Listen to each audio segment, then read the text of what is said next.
एक कपटी भिखारन ने दी बीरबल को चुनौती। सूरज की पहली किरण जैसे ही आगरा की लाल पत्थरों वाली गलियों पर पड़ी, शहर जाग उठा। यमुना की सतह पर तैरती धुंध के बीच किले के ऊंचे बुर्ज किसी सोए हुए पहरेदार की तरह खड़े थे। महल के भीतर दरबार की तैयारियां चल रही थी। आज बादशाह अकबर के दरबार में विशेष न्यायसभा थी। दूर दूर से फरियादी आए थे, व्यापारी, किसान, सैनिक और साधु। सबको भरोसा था कि जहां अकबर का न्याय और बीरबल की बुद्धि साथ हो, वहां सत्य की विजय निश्चित है। बीरबल अपने कक्ष से निकलते हुए गलियारे में रुके। हवा में किसी अनजाने रहस्य की गंध थी। वर्षों के अनुभव ने उन्हें सिखा दिया था कि हर साधारण दिन के पीछे कोई असाधारण कहानी छिपी हो सकती है। वे मुस्कुराए और दरबार की ओर बढ़ गए।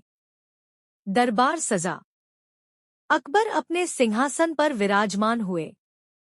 सभा प्रारंभ होने ही वाली थी कि बाहर से एक करुण क्रंदन सुनाई दिया। पहरेदारों ने एक भिखारन को भीतर आने दिया। वह फटे वस्त्रों में थी, बाल बिखरे हुए, चेहरे पर थकान और आंखों में अजीब सी चमक। हाथ में टूटा हुआ कटोरा था, पर चाल में कमजोरी नहीं, बल्कि कोई छिपी हुई दृढ़ता। भिखारन ने सिंहासन के सामने माथा टेका। जहां पना, उसकी आवाज कांपी, मैं एक दीन भिखारन हूं। मेरे साथ अन्याय हुआ है। अकबर ने सहानुभूति से देखा। बताओ, क्या अन्याय? भिखारन ने सिर उठाया। उसकी आंखें सीधी बीरबल पर टिक गईं। मैं न्याय चाहती हूं, पर शर्त के साथ। मैं बीरबल से चुनौती चाहती हूं। दरबार में हलचल मच गई। किसी भिखारन का बीरबल को चुनौती देना, यह अनसुना था। अकबर मुस्कराए। बीरबल, लगता है आज कोई नई परीक्षा है। बीरबल आगे आए। माता, चुनौती स्वीकार है, पर नियम स्पष्ट हों। भिखारन के होठों पर हल्की मुस्कान आई, इतनी क्षणिक कि किसी ने ध्यान नहीं दिया। मेरी चुनौती सरल है, उसने कहा। अगर बीरबल मेरी पहेली सुलझा ले, तो मुझे 100 स्वर्ण मुद्राएं मिले। अगर न सुलझा पाए, तो उन्हें मानना होगा कि बुद्धि केवल दरबारियों की बपौती नहीं। अकबर ने स्वीकृति में सिर हिलाया। शर्त मंजूर। भिखारन ने कटोरे से 3 वस्तुएं निकाली, एक सूखी रोटी का टुकड़ा, एक टूटा हुआ दर्पण और मिट्टी की एक छोटी सी गुड़िया। उसने उन्हें फर्श पर रख दिया। इन तीनों से जुड़ा मेरा प्रश्न है, उसने कहा। इनमें से कौन सी वस्तु सबसे अधिक सत्य बोलती है? दरबार में सन्नाटा छा गया। साधारण सी पहेली, पर भिखारन की आंखों में कुछ और था। बीरबल ने वस्तुओं को देखा, फिर भिखारन को। उत्तर देने से पहले बीरबल बोले, मुझे आपकी कहानी जाननी होगी। हर पहेली का उत्तर उसके संदर्भ में छिपा होता है। भिखारन ने गहरी सांस ली और कहानी शुरू की। वह बोली कि वह कभी एक साधारण स्त्री थी, एक छोटे से गांव में रहती थी। उसका पति व्यापारी था, जिसने शहर के बड़े साहूकार से उधार लिया। व्यापार डूब गया। साहूकार ने छल से उनकी जमीन हड़प ली। पति अपमान सह न सका और बीमारी से मर गया। तब से वह भिखारन बन गई, पर उसकी आवाज में दर्द के साथ साथ किसी कलाकार का संयम था। बीरबल ध्यान से सुनते रहे। जब कहानी समाप्त हुई, उन्होंने कहा, आपकी कथा में सत्य छिपा है, पर पूरा नहीं। भिखारन की आंखें सिकुड़ गईं। तो उत्तर दीजिए। बीरबल ने रोटी उठाई। रोटी भूख की सच्चाई बताती है। दर्पण उठाया। दर्पण चेहरा दिखाता है, पर आत्मा नहीं। फिर गुड़िया को देखा। और यह मनुष्य का बनाया हुआ झूठ भी हो सकता है, और कल्पना का सत्य भी। उन्होंने गुड़िया को फर्श पर रख दिया। इनमें सबसे अधिक सत्य बोलती है रोटी। क्योंकि भूख कभी झूठ नहीं बोलती।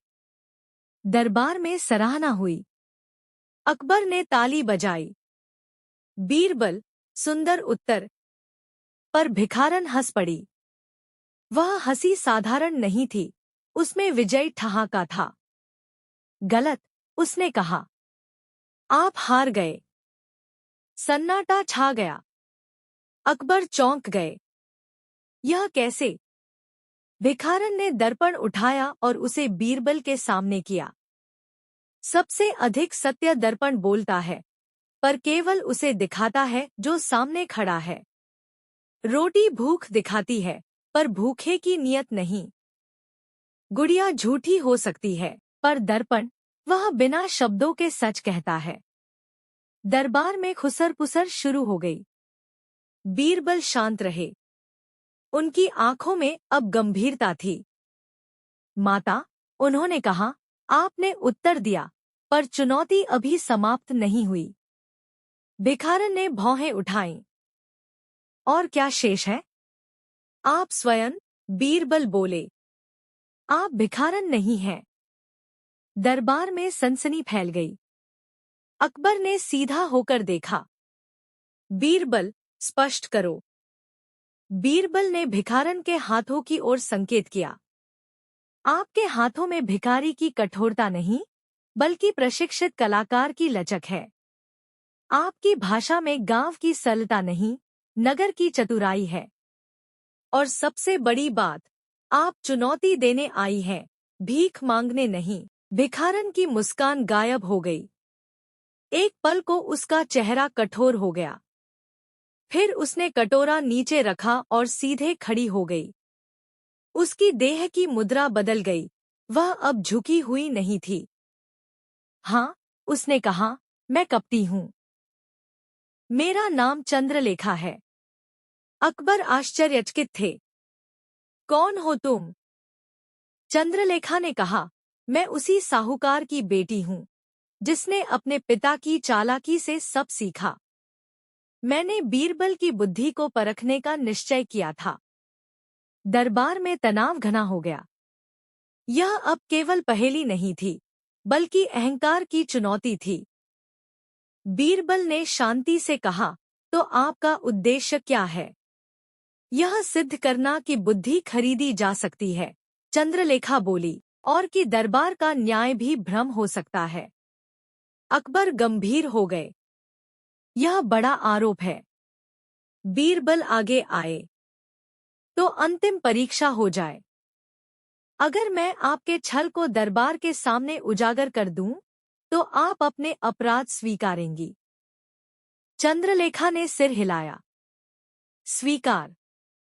बीरबल ने दरबारियों को संकेत किया। उस साहूकार को बुलाया जाए। कुछ ही देर में बूढ़ा साहूकार लाया गया। उसका चेहरा पीला पड़ गया जब उसने चंद्रलेखा को देखा। बीरबल ने कहा, बताओ, तुमने उस व्यापारी की जमीन कैसे ली? साहूकार हकलाया। चंद्रलेखा ने आगे बढ़कर कहा, सच बोलो, पिता। दर्पण सच दिखाता है। बीरबल ने दर्पण साहूकार के सामने रखा। बूढ़ा कांपने लगा। वर्षों से छिपा अपराध आंखों में उतर आया। उसने सब स्वीकार कर लिया, झूठे कागज, धोखा, दबाव। दरबार में आक्रोश फैल गया।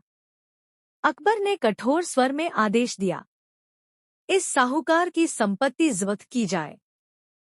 पीड़ित परिवार को न्याय मिले। चंद्रलेखा का चेहरा बदल गया। उसकी आंखों में आंसू आ गए। मैंने सोचा था मैं सबसे चालाक हूँ, उसने कहा। पर आज समझ आया, बुद्धि बिना नैतिकता के केवल कपट है। बीरबल ने धीरे से कहा, यही शिक्षा है। कपट से जीत क्षणिक होती है, सत्य से स्थायी। अकबर ने बीरबल की ओर देखा। तो, बीरबल, क्या वह चुनौती जीती?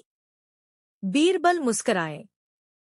जहांपनाह, आज चुनौती किसी एक की नहीं थी। आज सत्य जीता। दरबार में शांति छा गई। चंद्रलेखा ने भिखारन के वस्त्र त्याग दिए।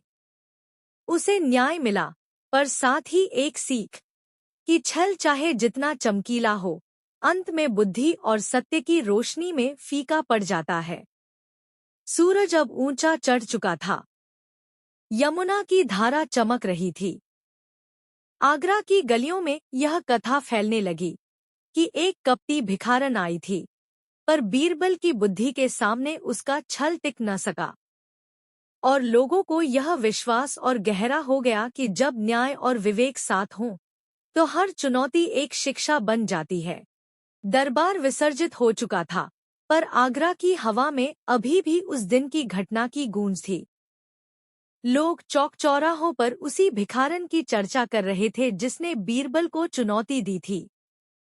कोई उसे साहसी कहता, कोई कपटी। पर एक बात सब मान रहे थे, यह कहानी अभी समाप्त नहीं हुई थी। चंद्रलेखा को न्याय मिलने के बाद भी उसके मन में शांति नहीं थी।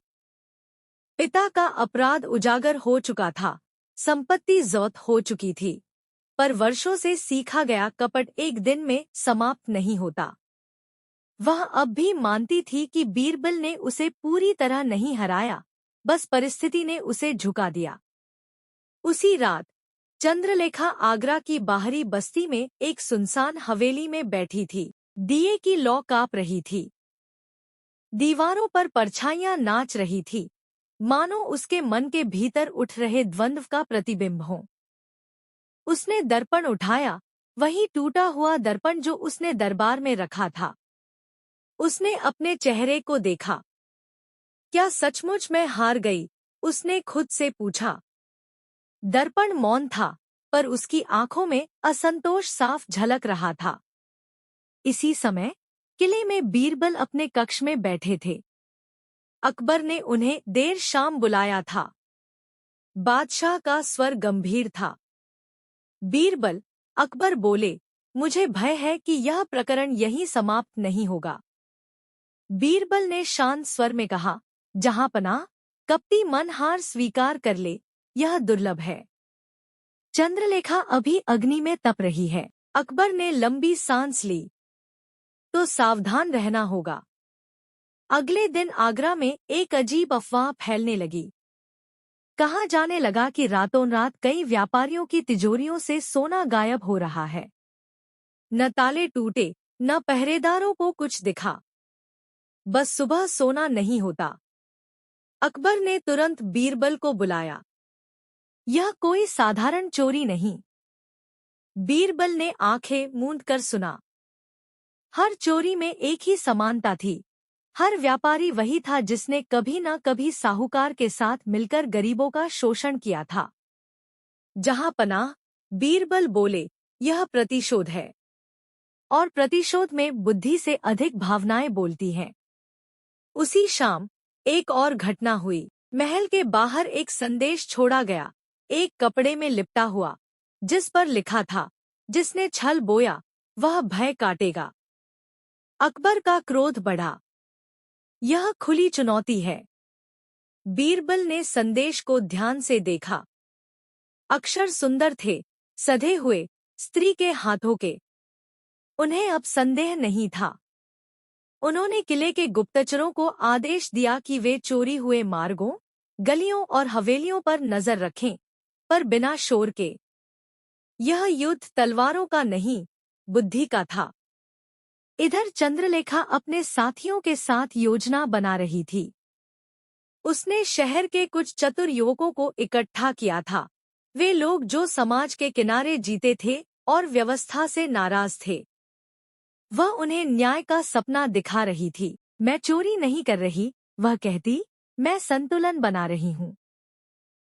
पर भीतर कहीं वह जानती थी, यह रास्ता उसे और अंधकार में ले जा रहा है। कुछ दिनों बाद आगरा के सबसे बड़े व्यापारी की तिजोरी भी खाली हो गई। इस बार एक और वस्तु छोड़ी गई, मिट्टी की वही गुड़िया। बीरबल मुस्कुराए। वह स्वयं संकेत दे रही है। उन्होंने अकबर से अनुमति ली और स्वयं भेष बदलकर शहर की गलियों में उतर पड़े। साधारण वस्त्र, चेहरे पर थकान। बीरबल अब दरबारी नहीं, एक आम आदमी थे। रात के तीसरे पहर वे उसी सुनसान हवेली के पास पहुंचे। भीतर से धीमी आवाजें आ रही थी। योजना बन रही थी। अगला लक्ष्य, अगली चोरी। बीरबल ने भीतर प्रवेश किया। चंद्रलेखा चौंकी, पर भयभीत नहीं हुई। उसकी आंखों में वही पुरानी चुनौती थी। आप आए हैं, उसने कहा। मैं जानती थी। और मैं जानता था कि तुम यहीं मिलोगी, बीरबल बोले। दोनों आमने सामने थे। बाहर हवा तेज हो गई। दिए की लौ कांपने लगी। तुम्हें क्या चाहिए? बीरबल ने पूछा। चंद्रलेखा ने कठोर स्वर में कहा, न्याय, वह न्याय जो मेरे पिता ने नहीं दिया, जो समाज ने नहीं दिया। न्याय चोरी से नहीं आता, बीरबल बोले। वह केवल और अराजकता लाता है। चंद्रलेखा हंसी। यह वही भाषा है जो ताकतवर बोलते हैं। बीरबल ने गुड़िया उठाई। यह गुड़िया याद है। तुमने कहा था, यह झूठ भी हो सकती है, सत्य भी। आज तुम स्वयं इस गुड़िया जैसी हो, जिसे अपने ही हाथों ने कठोर बना दिया है। एक पल को चंद्रलेखा का स्वर डगमगाया, पर फिर उसने स्वयं को संभाल लिया। मैं पीछे नहीं हटूंगी, बीरबल ने गंभीरता से कहा। तो एक अंतिम परीक्षा हो। अगर तुम इसे जीत गई, तो मैं स्वयं तुम्हारा साथ दूंगा, सुधार के मार्ग पर। अगर हार गई, तो तुम यह सब छोड़ दोगी। चंद्रलेखा की आंखों में चमक आई। कौन सी परीक्षा? बीरबल बोले, कल सुबह, बिना किसी चोरी, बिना किसी छल, तुम स्वयं दरबार में आकर अपने तर्क रखोगी। जनता के सामने। अगर जनता तुम्हारे साथ हुई, तो यह जीत तुम्हारी। चंद्रलेखा चुप हो गई। यह चुनौती कठिन थी, क्योंकि इसमें कपट नहीं, सत्य चाहिए था। लंबा मौन छा गया। अंततः उसने सिर हिलाया। स्वीकार। अगली सुबह दरबार जनता से भरा था। अकबर सिंहासन पर थे। बीरबल उनके पास खड़े थे। और सामने चंद्रलेखा, बिना भिखारन के वेश के, बिना छल के, उसने अपनी बात रखी। साहूकारों के अत्याचार, गरीबों का शोषण, व्यवस्था की खामियां। उसकी आवाज में दर्द था, पर इस बार सत्य भी था। जनता मौन थी। फिर धीरे धीरे समर्थन की आवाजें उठीं, पर चोरी के लिए नहीं, सुधार के लिए। अकबर उठ खड़े हुए। यह राज्य अन्याय पर नहीं चलेगा। सुधार होंगे। चंद्रलेखा की आंखों से आंसू बह निकले। वह समझ चुकी थी, यह जीत कपट से नहीं, साहस से मिली थी। बीरबल ने उसकी ओर देखा। आज तुम सचमुच जीत गईं। दरबार में गूंज उठी।